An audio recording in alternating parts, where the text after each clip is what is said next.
Welcome dear students. Today's our topic is solid state. In this topic we are going to learn about the packing efficiency of metal crystal in face centered cubic lattice.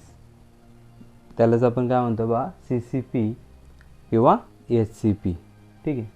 आणि previous व्हिडिओजमध्ये आपण packing efficiency of metal crystal in simple cubic and in body centred cubic unit सेलमध्ये पाहिलेलं आहे.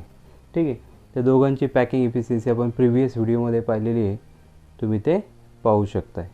आता ह्या व्हिडिओमध्ये आपण face centred cubic lattice, ठीक आहे, फेस सेंटर्ड क्यूबिक लॅटाईस त्यालाच आपण काय म्हटलेलं आहे CCP, ठीक आहे, क्यूबिक क्लोज पॅक किंवा HCP हेक्झॅगोनल क्लोज पॅकिंग असे त्याला म्हटलं जातं.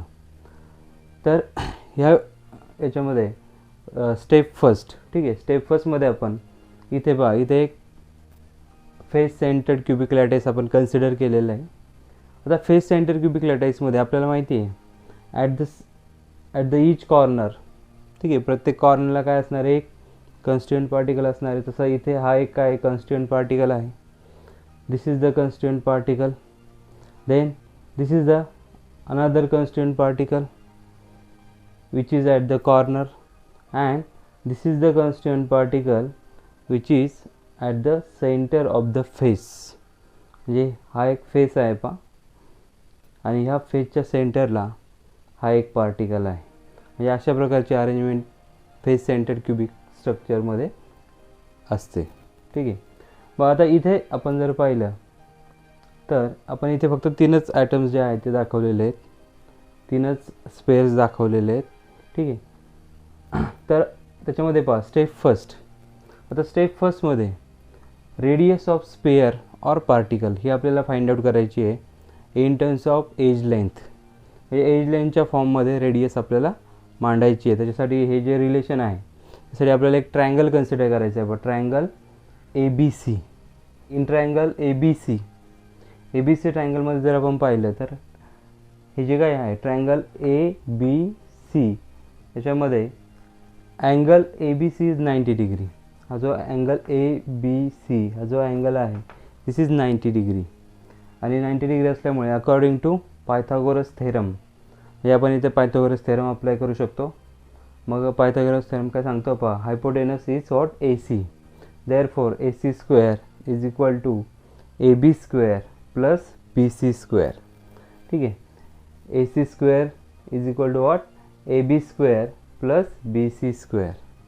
दिस is according to the Pythagoras theorem.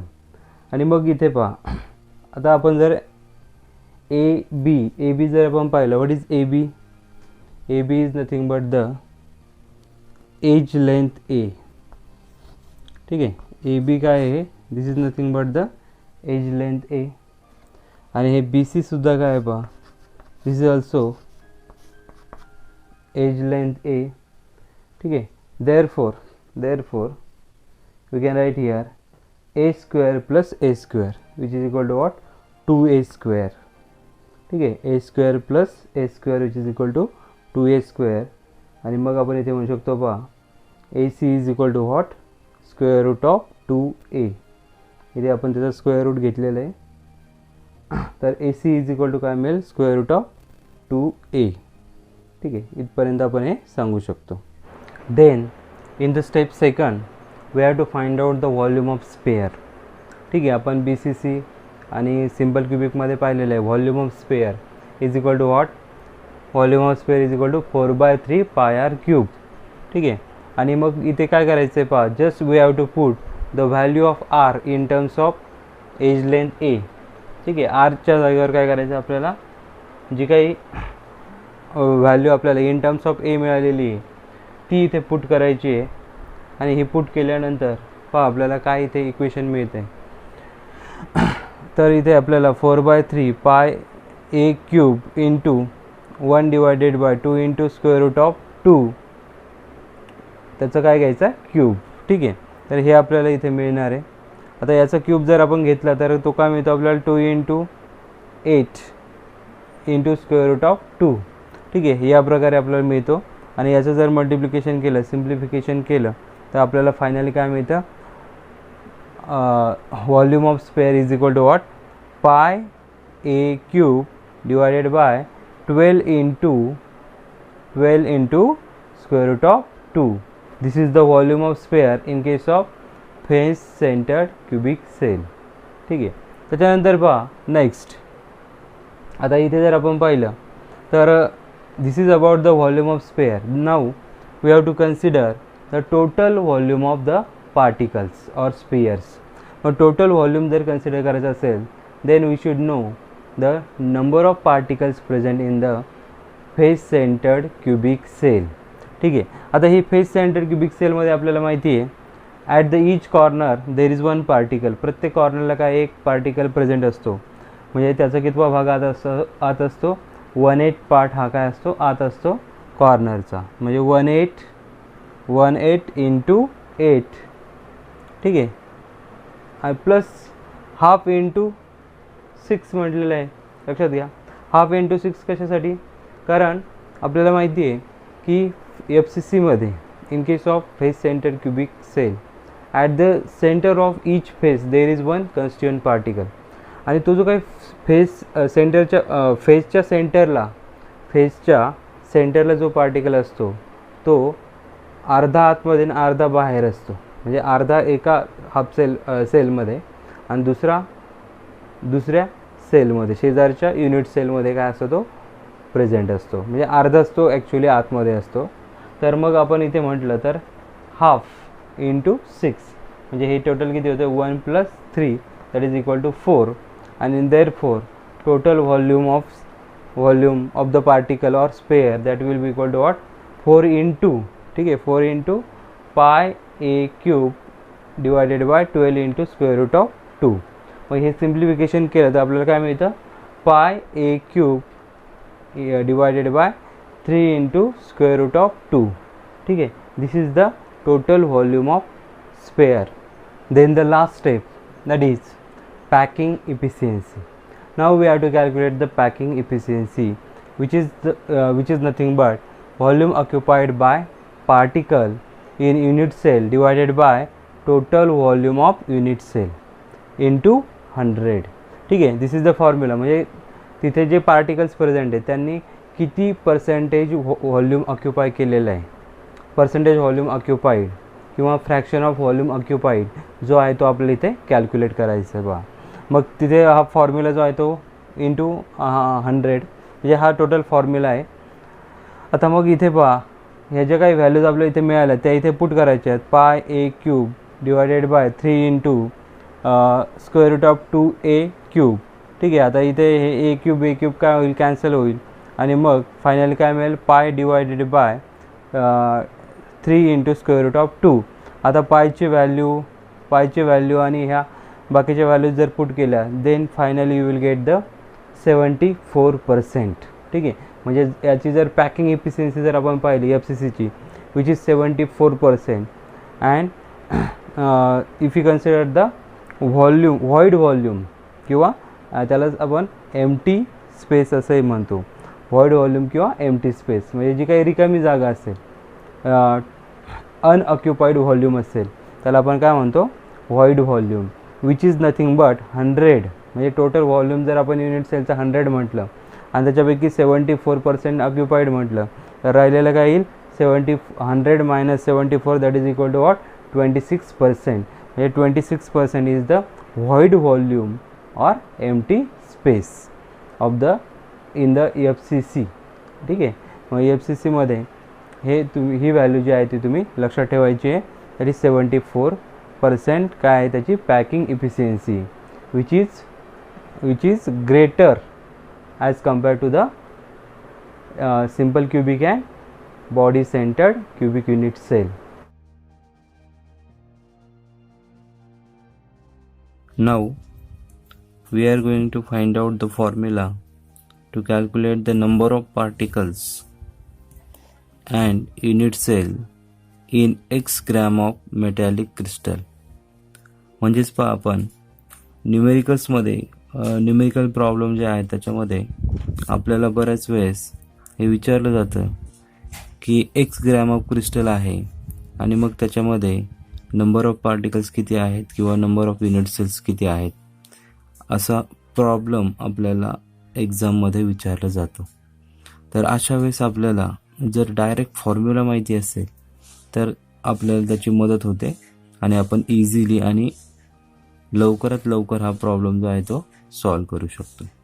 त्यासाठी आपण काय करायचं आहे पहा, हा फॉर्म्युला इथे कसे आलेले आहेत हे आज आपण इथे पाहणार आहोत आणि हे फॉर्म्युले तुम्ही लक्षात ठेवायचे आहेत आणि डायरेक्टली तुम्ही फॉर्म्युला हा जो आहे तो यूज करू शकता प्रॉब्लेम सॉल्व करण्यासाठी.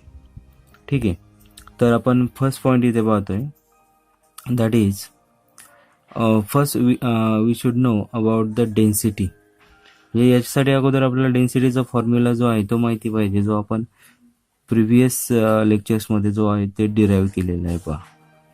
मग आता इथे डेन्सिटी म्हणजे माहिती आहे आपल्याला, रोने आपण ते दाखवतो.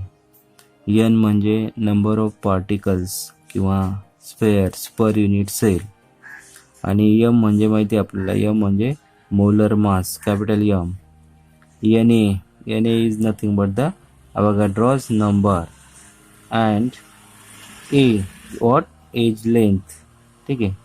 आणि ते ए क्यूब आपण घेतलेला आहे. म्हणजे this is the formula for density. Then we have to arrange this formula for molar mass. मग मोलर माससाठी जर हा फॉर्म्युला आपण अरेंज केला, रिअरेंज केला, तर आपल्याला हा फॉर्म्युला मिळेल पहा, M is equal to rho into N A into A cube divided by N, small N. ठीक आहे. म्हणजे या प्रकारे आपल्याला मोलर मासच्या फॉर्ममध्ये हा फॉर्म्युला रिअरेंज करता येईल. हा फॉर्म्युला आपण ऑलरेडी ऑब्टेन केलेला आहे प्रिव्हियस लेक्चरमध्ये, ते तुम्ही पाहू शकताय. त्याच्यानंतर पहा, सपोज आपल्याला इथे एक्स ग्रॅम ऑफ मेटल दिलेलं आहे आणि त्याच्यामध्ये नंबर ऑफ पार्टिकल्स आपल्याला काय करायचे, फाइंड आउट करायचे. मग हे नंबर ऑफ पार्टिकल जे आहेत in X gram of metal ते कसे फाइंड आउट करायचे पहा.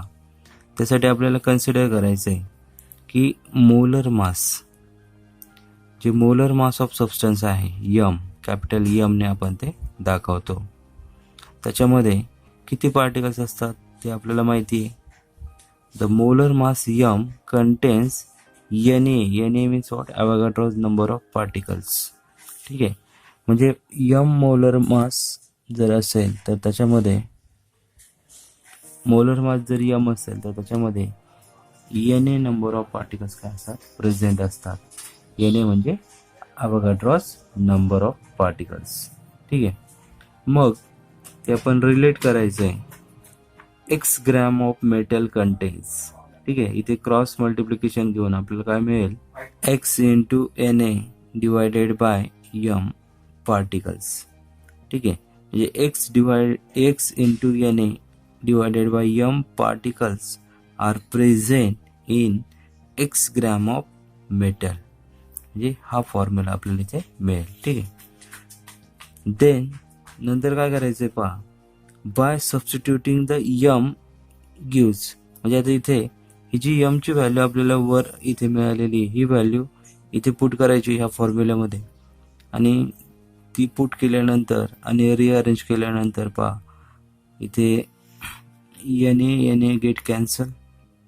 ठीक आहे. आणि मग पुढे आपल्याला मिळणार आहे पहा, finally x number of particles in x gram will be equal to what, x into n divided by rho into a cube. You have to remember this formula to calculate the number of particles in the x gram of metal. Now we are going to find out the formula to calculate the number of unit cell in X gram of metal.